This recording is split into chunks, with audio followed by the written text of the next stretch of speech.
market stewardship is just a concept, but it's got two important components to it. One is the word market, and I know that's contentious. People don't necessarily like the idea of markets in public services. But the reality is now, for many decades and hundreds of years in fact, we've always had a mixed economy of public service provision. There have always been private sector providers involved, even if they don't get money from the state. There have always been voluntary sector providers involved, even if they don't get money from the state. And we need to recognise that we need to make sure those organisations compete effectively and that the good providers grow, the smaller providers exit. And so the word market, very important to remember. Stewardship is another very important concept.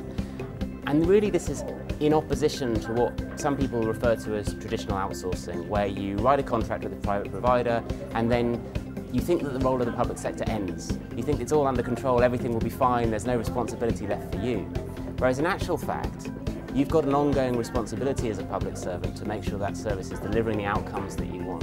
And in some cases, that will mean you need to give users more information about the service choices that they've got. In some cases, it will mean you need to think about whether you've got the right providers in there, whether you might want to attract someone from abroad, whether you might want to encourage a new charity to emerge.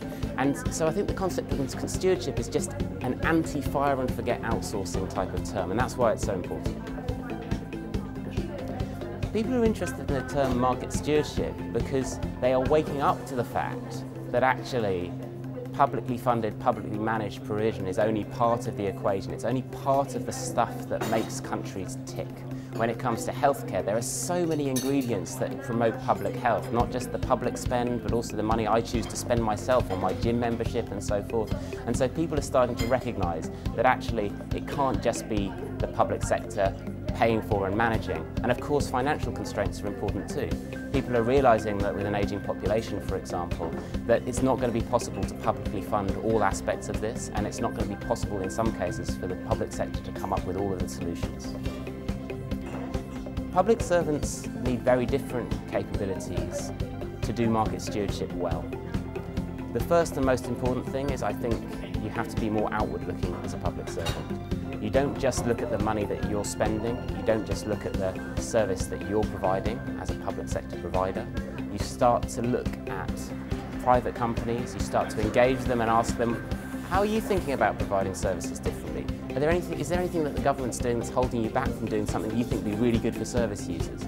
And you need to be much more open and engaging with users as well to understand exactly what their needs are so you can commission services really effectively. There are so many examples of success and failure in market stewardship, both in the UK and across the world. In the UK, we've had a couple of really high-profile failures, which I'll talk about first. One of them was the electronic monitoring of offenders, where we signed, again, a big contract. We outsourced to a couple of providers. There wasn't real competitive tension there because they sort of knew they were quite safe in the work and there weren't any other providers vying for that. Government left that contract to run for a long period of time, and then it emerged there'd been various different problems in the contract. Overcharging, not the greatest service if you were listening to frontline probation officers, and it was a classic case of sort of fire and forget. We're going to outsource this and then we don't have to worry about it. So a real classic failure there. In terms of successes, there have been a number of different areas where government started to do things to help users choose services more effectively. So although we don't think about schools as markets, they've got sort of market-like properties in that parents get to choose to a degree where their kids get to go. And think about league tables and how they've emerged and become very salient. Newspapers care about them. That's only possible because government started to release data on school performance in a much more effective way. So open data, transparency, allowing users to make more effective choices is just one of a million examples of sort of effective market stewardship. There are so many lessons from the UK for Australia when it comes to using private and voluntary sector providers more effectively. Obviously, the concept of stewardship is critical, remembering that you can't just outsource and then forget about the service. The other concepts I think that are interesting from the UK are some coming from places like behavioural economics, where we're thinking about how do we frame users' choices so that they make choices that are good for them in the long term rather than necessarily the short term, and good for society as a whole. So that's an interesting area that I think there's a lot of focus on and interest now in Australia, and in fact there's great work being done here, which brings me to my second side of the equation, which is that I'll be going back to the UK and sharing some of the really interesting developments that are happening over here. There's a huge amount of big reform happening with increased commissioning, contestability, and some of the public servants here are doing really great work thinking about how they can steward these new markets that are emerging more effectively.